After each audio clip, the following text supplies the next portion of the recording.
What if your mom or dad was selfish? They made everything about themselves. They ignored your needs. They shamed you when you spoke up. And somehow you always ended up feeling like you were the problem. That sounds like narcissism. And maybe it was, but sometimes what looks like narcissism is something else. It could be addiction, bitterness, trauma. Some parents act like narcissists not because they're calculating, but because they're drowning. And here's why it matters. Narcissists don't change, but other people, if they get honest, they might. And when you know which one you're dealing with, it can unlock your understanding as to why they treated you as badly as they did. It's like your mind wants to know, right? And this can help you connect the dots between what happened and the things that you struggle with now. Now, when you grew up with a parent like this, it totally messes with your instincts. You probably learned to tiptoe around people's moods. You got used to not asking for anything. And even now, the idea of disappointing someone or being like too much, it can feel like a threat. Now, this is normal for people who grew up with parents who couldn't deal with them because their behaviors can look a lot like narcissistic abuse. And some people were raised by narcissists, they were, but a lot of people were raised by parents who were just selfish or numbed out or drunk or consumed with their own pain. And that does matter because these days there's a trend of kind of slapping the word narcissist on every parent who fails their kids. But not everyone who hurt you is a narcissist, and this doesn't make the harm they did any less painful. But it means something in terms of their intent, okay? So my mom, was she a narcissist? Everything was definitely like about her all the time. And there were things she did concerning us kids that seemed only about making her look impressive. Not in the usual way, though, that I see in narcissist checklists. Remember, my parents were hippies, okay? And my mom worked on an Indian reservation where we lived. She had a lot of problems, but she was helping to implement an early childhood education program there. And a lot of people who lived there really loved her and befriended her, the parents, the other people that she worked with. And I'd say about 90% of the people there were Spanish speakers primarily. They went back and forth between speaking Spanish and English, and that's because we lived about an hour's drive from the Mexican border. So lots of people in our town spoke Spanish only. Most people could speak both. Some spoke Spanish only. And while all of us kids studied Spanish in school, I had like 4 years of it, my mom didn't know a word of Spanish. Literally, not one word. She'd try to speak Spanish, but she'd get everything mixed up with other languages that she'd once learned, like French and Norwegian, and nothing she said made any sense. But she'd wave her hands around and go, casa, or something. And she'd try to affect like a Spanglish accent. And that part really bugged me. It just really bugged me. It made me feel alienated. And there was something about it that was touching off my feeling of being totally neglected and rejected by her. And so she put this accent on her English words as if she were a Spanish speaker struggling to pronounce English. Okay, so that's weird, but not terrible, I guess, right? So she started pronouncing our names, my siblings and me, in the Spanish way. So my name's Anna, and she started calling me Ana. And same with my brothers and my sister. And I don't think anybody minded this fake persona so much. I mean, the Spanish speakers didn't mind. They loved her. Everybody loved her. It was like me. It was us kids who had a hard time with her. And a lot of people used to hang out at her house, her friends, and they'd come over and they'd all make green corn tamales when it was the season. And I'm really glad that we got to participate in that.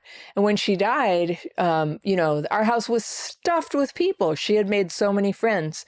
But this is like the thing when you had a mother who totally neglected you, who's so like beloved out there, and people would literally come up to me and go, "Oh, your mom is so amazing," or they'd say it in Spanish, and I'd have to sort of go, yeah. And it felt terrible because there was some quality of love and presence she was giving them that she didn't bring home to us. And by the way, they were incredibly cool and interesting people. I'm grateful to have grown up spending time with them. But when she started saying our names in her fake Spanish accent, something didn't feel right. like we were just being used as props so that she could get some weird form of validation. And it was this weird abandonment of our actual selves. Really, that's what it felt like. And it erased the fact that she gave birth to us and she named us. And she did that just so she could impress these other people in her life. Or that's what it felt like. And so, we all had the impression that she valued them more than her own children. And we were minors, by the way, just kids. And I thought maybe I was just being petty or like I imagined this. But after I grew up and moved away to California, she sent me a letter and written on the envelope. And then this was, back in the days when people sent things in the mail. So at least she was sending me stuff, but it started always having my name spelled with one N. My name is Anna, A-N-N-A.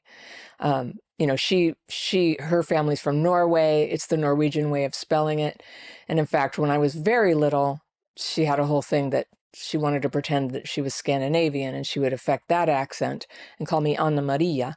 And so, you know what I mean? It was weird. So yeah, she would send me mail and it would have A-N-A and have my name on the envelope. And then I would complain about this spelling of my name and she would pretend she didn't know what I was talking about and go like, oh, I don't know. Are there two N's? With an accent. So it was like this whole trip she was in for several years. And it gave me that same weird gut punch feeling. It always did, that she didn't know me, she didn't want to know me. And so then much later, I learned about narcissism. And I found out that what she did there was possibly a narcissistic move. But here's the complication. She was a serious alcoholic. She was drunk every day. She was drunk at work. She would get drunk at she'd get up at 4 a.m. to set her hair and drink and play solitaire before work. And then she'd get into work at 8 a.m. And, narcissists have a relatively high rate of alcoholism. I've looked into this. And alcoholics often demonstrate narcissistic traits, even if they don't have actual NPD. I think she was desperate for friendship and love, like so many alcoholics are, and really like so many people are. And between the drinking and her quest to be seen as interesting and accepted with these other people, that she did in fact act in a selfish and neglectful manner. And she died relatively young. She never changed. She did not change. She didn't become loving. She didn't get to know me in a way that felt real to me. And I was left to figure out for myself if she was incapable of caring about us, or was she blocked by the way alcoholism distorted her personality from caring about us. And it's the not caring that really hurt me. And it's why I ended up with complex PTSD, her neglect, while other people who had even more trauma than I did, sometimes seem to be totally, quote, normal. If you're wondering, by the way, if you have common signs of early trauma, be sure you get a copy of my quiz. I'll put it in the top row of the description section below the video there. It's free, and you might want to, take a look at that and see if it matches your experience, especially if you're trying to unpack whether your parent was a narcissist or just troubled. So I felt like I needed to know. And so I did some research and I learned what to look for. And I thought, you might want to know this too. It looks like this, all right? A narcissistic parent might have punished you for being your own person. If you expressed your opinions, your beliefs, your style, they didn't just push back. They took it personally. They mocked you or guilt-tripped you or called you ungrateful, like your individuality was an attack on them. Whereas a troubled parent, I say troubled, meaning not an actual narcissist, but just showing behaviors because of trouble in their life. A troubled parent might have disagreed with you or even tried to pressure you, but they didn't treat your identity like something that had to be shut down. All right. Now, a narcissistic parent might have demanded loyalty and given you none. You were expected to show up for them, fix things, take their side, but when you needed something, they were gone, or they punished you for even asking. Now, a troubled parent, on the other hand, might have been unreliable, they might have disappointed you, or made everything about them, but they weren't turning love into a transaction. All right, a narcissistic parent might have written reality to protect themselves. You brought up something that hurt you and suddenly it didn't happen, that did not happen, or it was your fault anyway, or they were just joking. They twisted the story until you started questioning your own memory.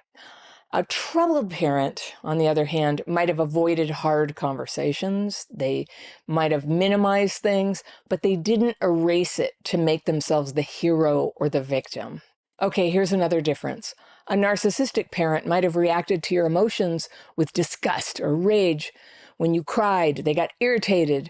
When you were angry, they got mean. And when you were vulnerable, they shut down. The only emotion they tolerated was admiration for them, right? Now, on the other hand, a troubled parent might have gone silent, they might have pulled away, but they weren't trying to make you feel weak or ridiculous just for feeling something. Yeah, this all gave me so much to think about. All right, a narcissistic parent, as I understand it, might have used love as leverage. When you complied, you got warmth. When you didn't comply, they turned cold, and they reminded you of everything they'd done for you, like you owed them. So a troubled parent, conversely, might have been inconsistent. They might have used guilt, but they weren't strategically turning love off and on to keep control. All right, here's another one. A narcissistic parent might have humiliated you to feel powerful. They made jokes at your expense. They told your secrets. They used your pain to get attention and sympathy or control. A troubled parent, on the other hand, might have embarrassed you or been chaotic or careless, but they weren't trying to dominate you through shame. A narcissistic parent might have made your success about them and your failures about you. If you did well, they took credit. If you struggled, they blamed your personality, never the circumstances, never their behavior. You were either their trophy or their scapegoat.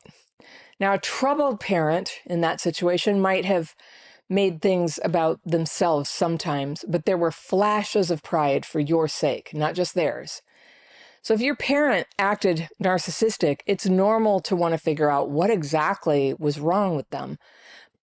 But unfortunately, you'll probably never get a clear answer. Not from them, not from a therapist, not from this list exactly, not even from yourself. And if you keep chasing a label, trying to get all the evidence to line up so you can finally make sense of what happened, you'll miss what's right in front of you. So in my mother's case, I think she was desperate for friendship and love like so many alcoholics are, like so many people are. And between the drinking and her quest to be seen as special and to be accepted with these people she admired, she kind of forgot about us kids.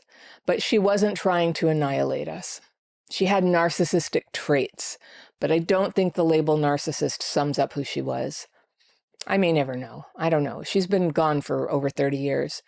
But either way, it still affected me, just like it affected you when your parents were selfish in your life.